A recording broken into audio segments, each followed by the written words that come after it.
자, 지금 이거는 아스틸베라고도 불리고, 그 다음에 노루오줌이라고도 불리는 식물입니다. 구근류라고도 불릴 수도 있고요. 숫근류라고도 불릴 수가 있어요. 왜냐하면 뿌리가 땅속 안에서 굉장히 큰 덩어리로 자라거든요. 그리고 이게 이제 겨울 되면은 아마 이제 육지나 서울 같은 데도 마찬가지인데 월동은 되는데 뿌리 상태로 월동이 됩니다. 제주도 같은 경우에는 약간 좀 따뜻한 면이 없지 않아서 한겨울이어도 위에 이렇게 잘 보면은 푸른 잎들이 좀 보이는 경우가 있어요. 지금 이 옆에 있는 애들은 파란 잎은 다른 식물이고, 제가 저기 아까 삽으로 퍼서 푸는 걸 보여드렸을 거예요. 덩어리가 이렇게 커요. 한 덩어리가 이렇게 크기 때문에 얘를 그대로 계속 키우게 되면 계속 그냥 덩어리가 커져요. 덩어리가 커지면서 결국은 어떤 일이 벌어지냐? 가운데서부터 문제가 생겨요. 아무래도 이제 식구는 많아지고 영양분은 부족해지고 그러니까 이제 얘네들이 문제가 생기는데, 보통 가운데에 무슨 원형 탈모처럼 구멍이 생기기 시작하면서 바깥으로 밀려 나가거든요. 그러면서 결국은 얘 자체가 소멸이 되는 경우가 많아요. 그래서 이렇게 수꾼초들은 시간이 지나가면 몇 해에 걸려서 뭐 덩어리가 일정 이상 크기가 커지면은 나눠줘야 돼요. 그래서 이걸 분주한다고 하는데, 일반 수꾼류들은 대부분 이렇게 가위로 자른다거나 아니면은 손으로 이렇게 잡아 뜯으면 그 포기가 잘 나눠지는 편이에요. 뭐 예를 들면 그런 거 있죠. 무슨 쪽파 나눈다고 생각하시면 돼요. 쪽파를 나눈다든가 아니면 옆에 이제 새끼가 치니까 손으로 잡아 뜯으면 적당히 잘 뜯어지거든요.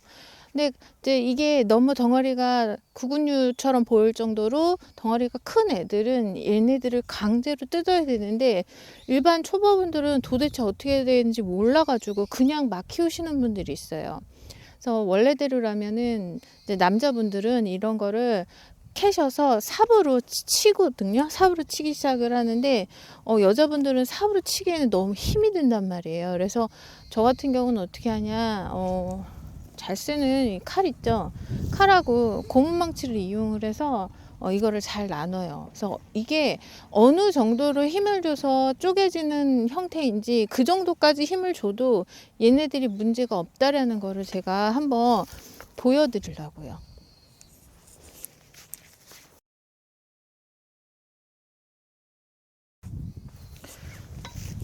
제가 굉장히 잘 쓰는 도구 중에 하나가 이 고무망치예요. 고무망치 의외로 정원일 할 때 꽤 많이 씁니다. 그리고 이런 식칼들 있죠.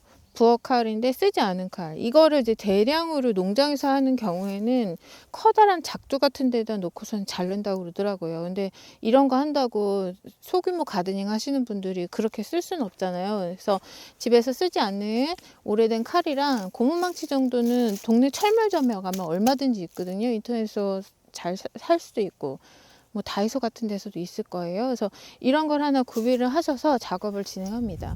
이렇게 뿌리를 만져보면은요, 굉장히 단단한 형태로 뭔가 덩어리져 있어요. 지금 얘는 주변에 아까 막 학자스민도 있었고, 애기 이게 뭐더라? 다른 식물들, 갑자기 이름을 까먹었어.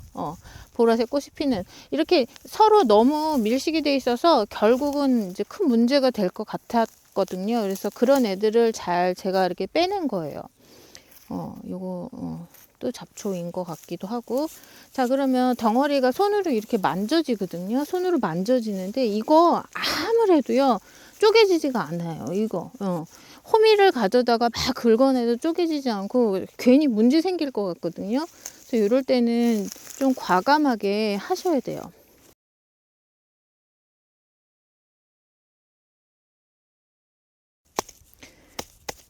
칼로 자를 자리를 만들어 놓고요. 그 다음에 고무망치로 위를 살살살살 눌러줘요. 두들겨요. 이거를 칼로 그냥 누른다고 하면 절대 이거 무자르듯이 자를 수 있는 그런 단단함이 아닙니다. 그래서 한번 다시 볼게요. 칼로 내리쳤거든요. 내리쳤더니 두 개를 쪼개줬는데 어느 정도냐면 이렇게 덩어리가 이렇게 돼 있어요. 얘는 지금 벌써 밑에서 좀 문제가 생겼어요. 제가 보니까 땅속 안에 있는 벌레들도 있고 얘네가 이제 의외로 개미집들이 잘 져지거든요.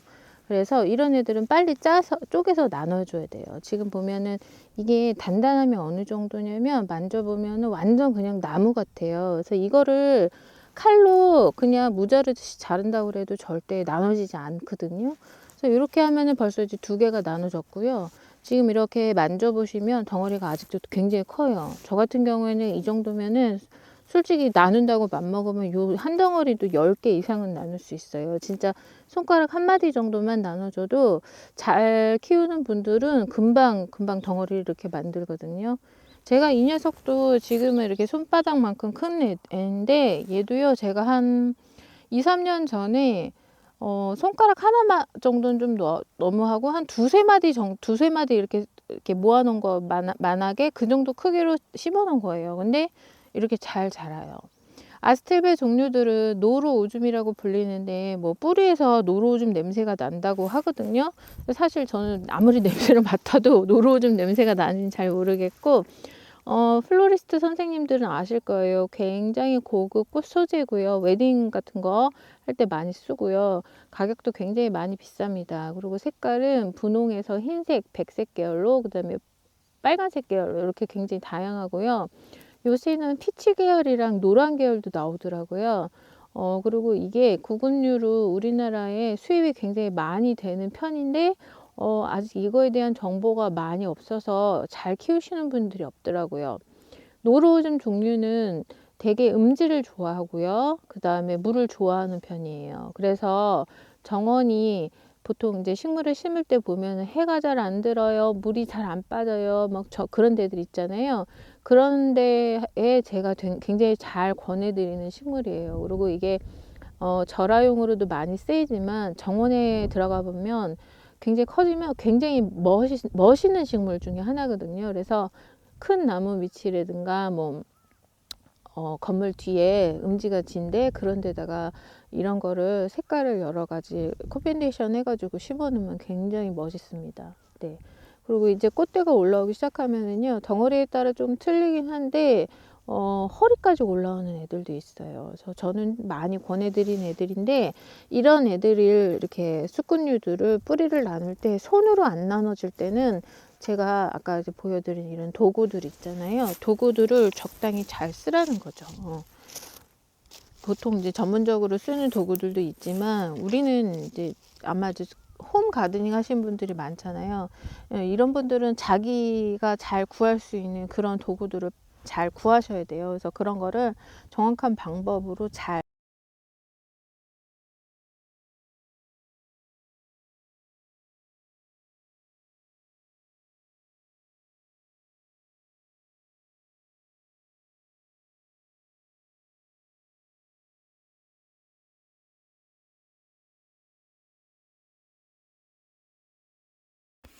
자, 아까 큰 덩어리를 하나, 둘, 셋, 넷, 다섯, 여섯, 일곱 개, 8개로 나눴습니다. 이렇게 도구를 이용을 해서요. 그래서 요거를 다시 이제 보면은 나누려고 맘먹으면 더 나눌 수는 있는데요. 이 덩어리 하나가 제 주먹 반 개 정도로 줄어들었죠. 요거를 위아래 맞춰서 이렇게 볼록볼록 있는 데가 위에요. 밑에가 아래고요. 이거 지금 제가 만약에 안 캤으면 큰일 날 뻔했어요. 지금 해체하는 과정에서 밑에 보니까 벌레가 많이 먹었더라고요. 그래서 이런 과정들이 꼭 필요해요. 한번 체크해보는 과정이. 그러면서 이렇게 분식을 했고요. 저는 요거를 다시 위아래 맞춰서 땅에다 심을 거예요.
뿌리